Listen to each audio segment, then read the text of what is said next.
나가거라. 못하겠어요. 저는 못해요. 살려주세요. 과부가 된 며느리를 눈 하나 깜짝하지 않고 내쫓은 시어머니.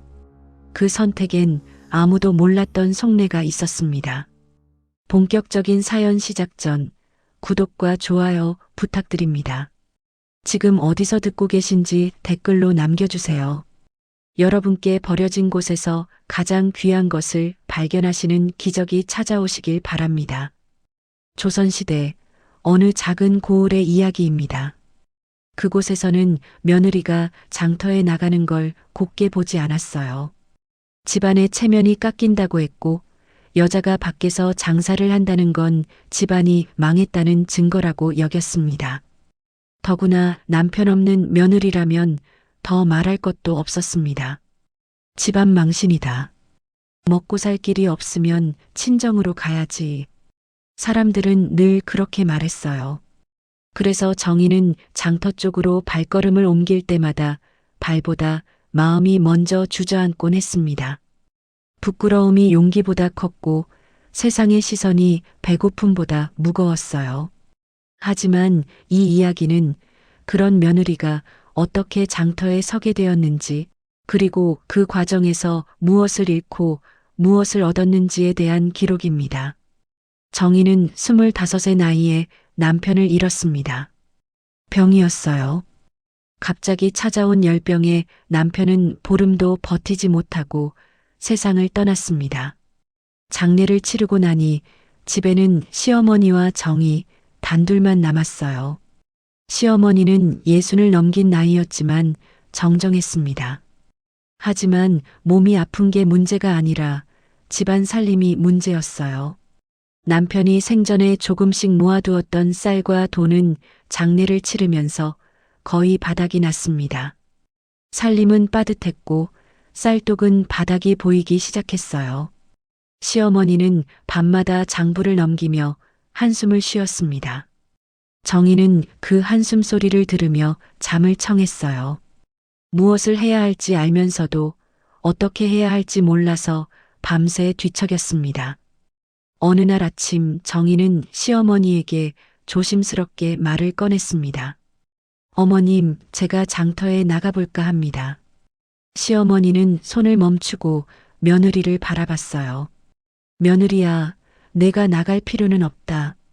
내가 아직 손이 붙어 있다. 그 말이 정희의 가슴을 더 아프게 했습니다. 시어머니는 자신이 나서겠다는 게 아니라 며느리가 나서지 않아도 된다고 말하는 거였어요. 하지만 정희는 알고 있었습니다. 시어머니의 손이 예전 같지 않다는 것을, 그리고 이 집을 지킬 사람은 이제 자신뿐이라는 것을요. 며칠 뒤 정희는 새벽에 일어나 장터 쪽으로 걸어갔습니다. 아직 어둠이 가시지 않은 시간이었어요. 사람들이 없는 시간을 골라서 나간 겁니다. 장터 입구까지 갔지만 정희는 결국 발을 돌렸어요. 사람들의 시선이 두려워서가 아니었습니다. 자기 마음이 먼저 부끄러웠기 때문이에요. 나는 무엇을 팔아야 하나? 무엇을 내놓을 수 있나? 사람들이 나를 보고 뭐라고 할까? 그런 생각들이 꼬리에 꼬리를 물고 이어졌습니다. 정희는 그 뒤로도 몇 번이나 장터 쪽으로 나갔다가 되돌아왔어요. 문턱을 넘지 못한 채 고개를 숙인 채 다시 집으로 돌아오곤 했습니다. 어느 날 정희는 마음을 단단히 먹었습니다. 오늘은 돌아오지 않겠다. 조그만 광주리를 꺼내서 집에 있는 것들을 담았어요. 말린 나물 한 줌, 콩 한 대, 그리고 집에서 담근 된장 한 그릇. 그게 전부였습니다. 장터는 이미 사람들로 붐볐어요. 정희는 사람들 사이를 비집고 들어가 한쪽 구석에 자리를 잡았습니다. 광주리를 내려놓고 앉았지만 입이 떨어지지 않았어요. 사보시지요. 그 짧은 말 한마디가 목구멍에서 막혔습니다. 사람들은 지나가며 힐끗 보고는 고개를 돌렸어요. 어떤 사람은 광주리를 들여다보다가 말없이 지나갔고 어떤 사람은 정희를 보더니 고개를 갸웃거리며 멀어졌습니다. 정희는 그저 앉아 있었어요. 말을 걸지도 손짓을 하지도 않았습니다. 그렇게 해가 중천에 떴고 다시 서쪽으로 기울기 시작했어요. 해가 지고 장터가 하나둘 파장을 할 때까지 정희는 아무것도 팔지 못했습니다. 광주리를 그대로 들고 집으로 돌아왔어요. 시어머니는 부엌에 앉아 있었습니다. 정희가 들어오는 소리를 들었을 텐데 아무 말도 하지 않았어요. 정희도 말하지 않았습니다. 그날 밤 정희는 광주리를 부엌 한편에 놓고 방으로 들어갔어요. 이불을 덮고 누웠지만 잠이 오지 않았습니다. 부끄러움보다 무력감이 컸고 자괴감이 가슴을 짓눌렀어요. 내가 뭘 잘못한 걸까? 왜 아무도 거들떠보지 않았을까? 그 질문에 스스로 답할 수 없었습니다. 며칠이 지났습니다. 정희는 다시 장터에 나가지 못했어요. 용기가 꺾여버린 겁니다. 집에서 할 수 있는 일을 하며 시간을 보냈지만 마음 한구석은 여전히 무거웠습니다. 어느 날 오후 집에 손님이 찾아왔어요. 시어머니의 옛 지인이었습니다. 같은 마을에 사는 박씨 아주머니였어요. 요즘 어떻게 지내시오? 살림이 넉넉지 않다 들었는데. 시어머니는 차를 내오며 조용히 답했습니다. 그럭저럭 지냅니다. 박씨 아주머니는 차를 한 모금 마시고는 말을 이었어요. 요즘 쌀값이 또 올랐다더라. 장터에 나물 내놓으면 금세 팔린다던데. 우리 집 며느리도 요새 장에 나가서 조금씩 벌어오는데 쏠쏠하다고 하더라고. 그 말에 정희의 손이 잠시 멈췄습니다. 박씨 아주머니는 며느리가 장터에 나간다는 걸 자랑스럽게 말하고 있었어요. 부끄러운 일이 아니라 집안을 살리는 일로 여기고 있었습니다. 손님이 돌아간 뒤 정희는 혼자 마루에 앉아 생각에 잠겼어요. 다른 집 며느리도 나가는데 나만 못 나갈 이유가 있을까? 부끄러운 건 나가는 게 아니라 아무것도 하지 않는 걸지도 모르겠다. 그날 밤 정희는 처음으로 마음속 무언가가 움직이는 걸 느꼈습니다. 부끄러움보다 큰 것이 생기기 시작한 거예요. 그건 바로 책임감이었습니다. 다음 장날 정희는 다시 장터에 나갔습니다. 이번에는 달랐어요. 광주리에는 지난번보다 조금 더 정성을 들인 물건들이 담겼습니다. 말린 나물은 골라서 담았고 콩은 깨끗이 씻어서 말렸으며 된장은 작은 항아리에 정갈하게 담아왔어요. 장터 한편에 자리를 잡았습니다. 이번에는 고개를 조금 들고 사람들을 바라봤어요. 지나가는 안악이 광주리를 들여다봤습니다. 이게 뭔가요? 정희는 숨을 한번 크게 들이쉬고 대답했어요. 햇볕에 잘 말린 나물입니다. 제가 먹으려고 남겨둔 겁니다. 말은 짧았지만 거짓은 없었습니다. 안악은 나물을 집어들고 냄새를 맡아보더니 물었어요. 얼마요? 정희는 가격을 말했습니다. 너무 비싸지도 너무 싸지도 않은 값이었어요. 안악은 고개를 끄덕이며 돈을 내밀었습니다. 정희는 떨리는 손으로 돈을 받았어요. 그게 첫 장사였습니다. 손님이 돌아선 뒤 정희는 한참을 멍하니 앉아 있었습니다. 손 안의 동전이 뜨겁게 느껴졌어요. 그건 단순한 돈이 아니었습니다. 자신이 무언가를 해낼 수 있다는 증거였어요. 그날 정희는 광주리 안의 물건을 거의 다 팔았습니다. 많은 돈은 아니었지만 충분히 의미 있는 금액이었어요. 집으로 돌아와 시어머니에게 돈을 내밀었습니다. 어머님, 오늘 번 겁니다.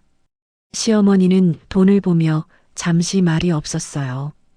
그러다 조용히 말했습니다. 고생했다.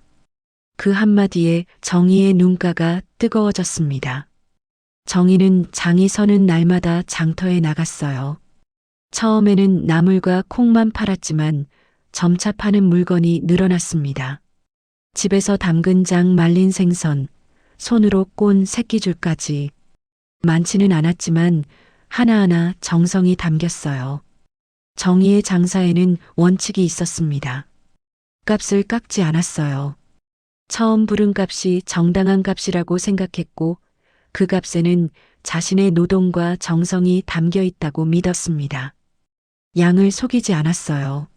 한 대라고 하면 정확히 한 대를 주었고 조금이라도 모자라면 더 담아주었습니다. 없는 건 없다고 했어요. 손님이 다른 물건을 찾으면 없다고 솔직하게 말했습니다. 억지로 다른 걸 권하지 않았어요. 그러자 이상하게도 사람들이 다시 찾아왔습니다. 저 며느리는 말이 곧다. 괜히 비싸게 사도 속은 느낌이 없다. 저 집 물건은 믿을 만하다. 입소문이 퍼지기 시작했어요. 어느 날 단골 손님 하나가 생겼습니다.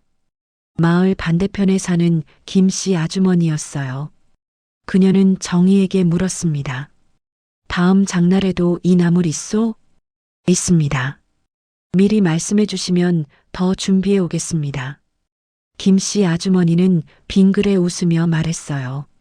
그럼 2줌만 남겨두시오. 정희는 고개를 끄덕였습니다. 그리고 다음 장날 약속대로 나물을 준비해 갔어요. 김 씨 아주머니는 정확히 와서 물건을 사갔습니다. 그날 이후로 단골 손님이 하나둘 늘어났어요. 정희는 더 이상 고개를 숙이지 않았습니다. 대신 손은 더 바빠졌어요. 어느 장날 시어머니가 몰래 장터에 나왔습니다. 며느리가 어떻게 장사를 하는지 궁금했던 거예요. 멀리서 지켜보려고 했습니다. 정희는 몰랐어요. 시어머니는 장터 한쪽에 서서 며느리를 바라봤습니다. 정희는 광주리 앞에 앉아 손님을 맡고 있었어요. 웃지는 않았지만 주눅도 없었습니다. 한 안악이 다가와 물건값을 깎으려 했어요. 이거 좀 깎아줄 수 없소? 정희는 고개를 저었습니다. 죄송합니다. 이미 정당한 값입니다. 안악은 투덜거리며 돌아섰지만 얼마 지나지 않아 다시 돌아와 물건을 샀어요. 시어머니는 그 모습을 보며 속으로 놀랐습니다.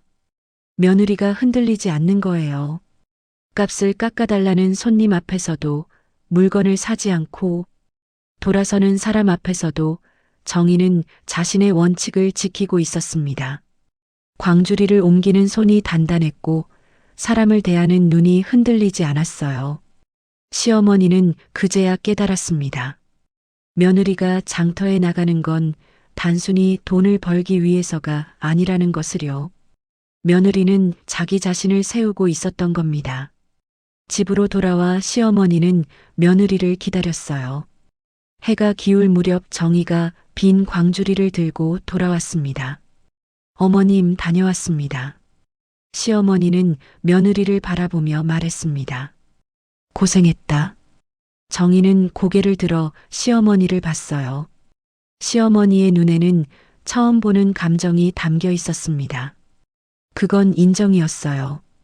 그날 밤 정희는 장터에서 번 돈보다 더 큰 걸 받은 듯 했습니다. 계절이 바뀌었습니다. 정희의 장사는 점점 넓어졌어요.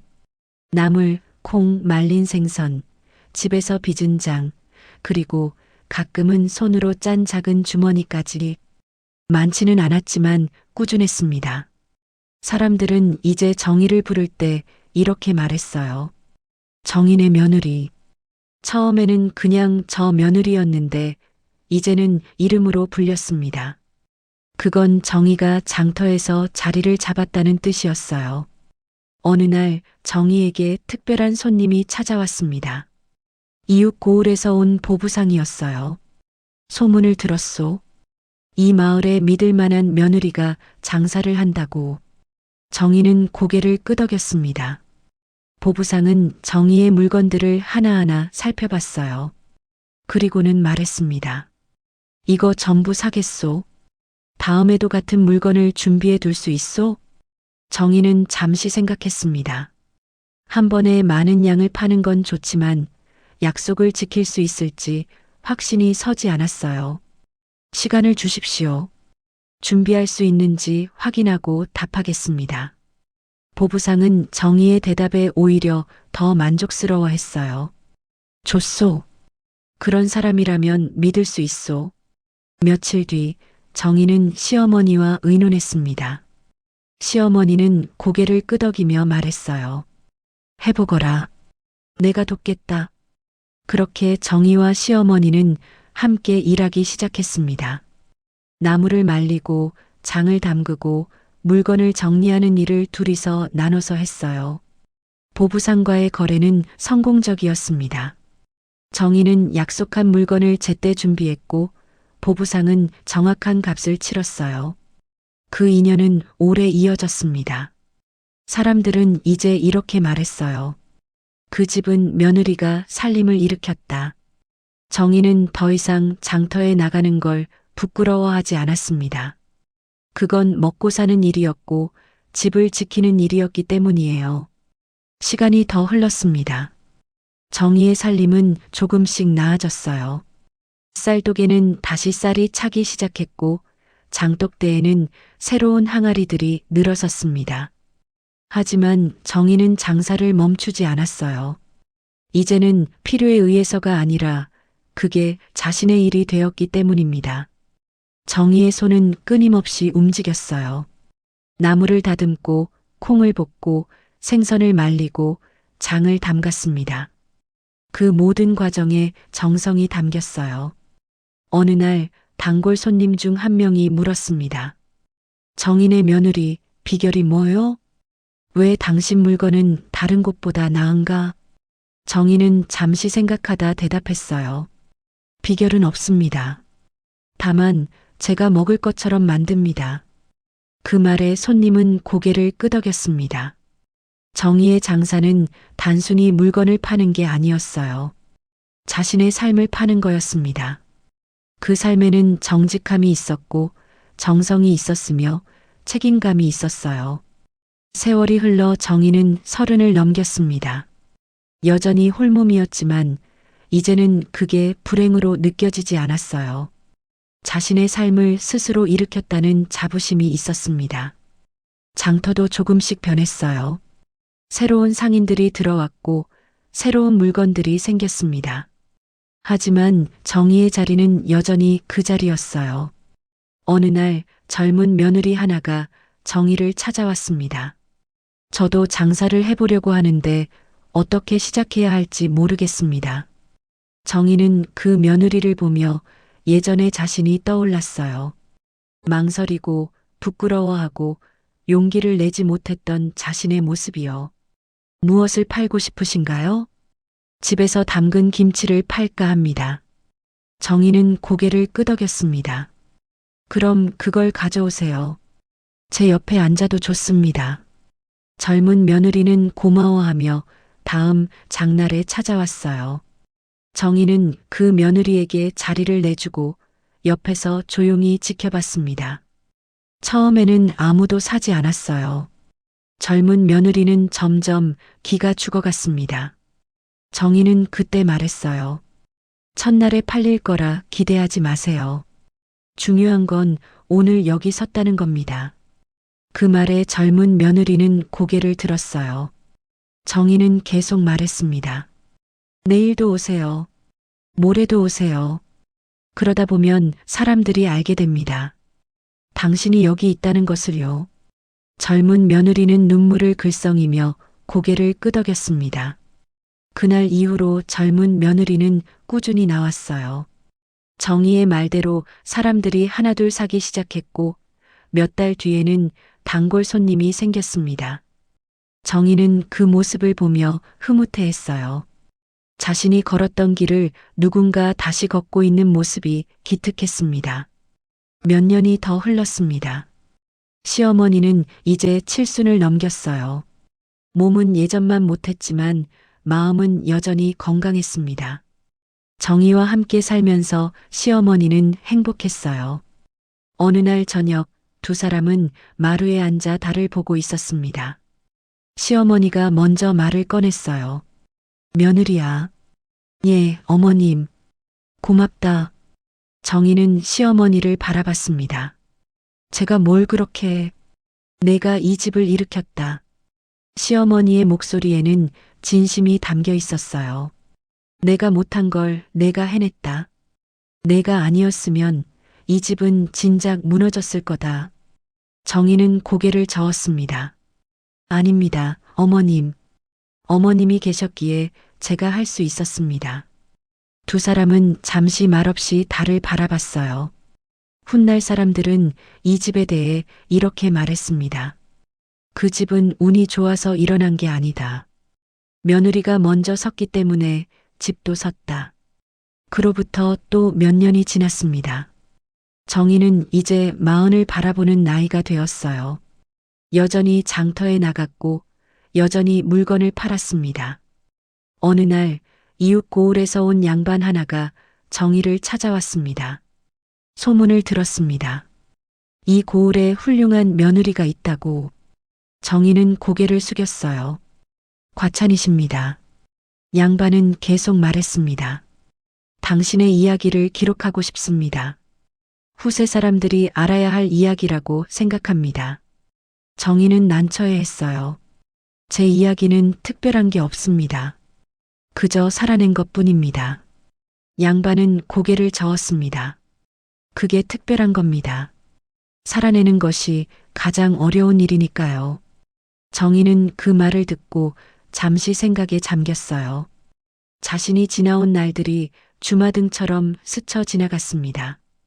부끄러워하던 날들, 망설이던 날들, 문턱 앞에서 돌아섰던 날들, 그리고 용기를 내서 장터에 섰던 날, 첫 물건을 팔았던 날, 사람들이 다시 찾아오기 시작했던 날들. 그 모든 날들이 모여서 지금의 자신을 만들었습니다. 좋습니다. 정희는 고개를 끄덕였어요. 제 이야기가 누군가에게 도움이 된다면 기꺼이 말씀드리겠습니다. 그렇게 정희의 이야기는 기록으로 남게 되었습니다. 마이너스. 세월이 더 흐른 뒤 사람들은 이 이야기를 전하며 말했습니다. 장터에 서기까지 며느리의 마음이 먼저 섰다. 정희의 모습은 더 이상 부끄러운 며느리가 아니었어요. 그건 살아내는 사람의 얼굴이었습니다. 광주리를 들고 장터로 향하는 뒷모습은 당당했고 손님을 대하는 눈빛은 흔들림이 없었어요. 그 얼굴에는 삶을 향한 존중과 스스로를 향한 자부심이 담겨 있었습니다. 정희는 오늘도 장터에 나갑니다. 계절이 바뀌어도 세월이 흘러도 정희의 자리는 그 자리에 있어요. 그 자리는 단순히 물건을 파는 곳이 아니었습니다. 한 사람이 자기 삶을 세운 자리였고 한 집안이 다시 일어선 자리였으며 부끄러움을 넘어 존엄을 찾은 자리였습니다. 사람들은 지나가며 인사를 건넵니다. 정희네 며느리 오늘도 나왔구려.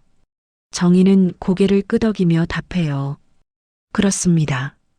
그 짧은 대답 속에 모든 게 담겨 있었습니다.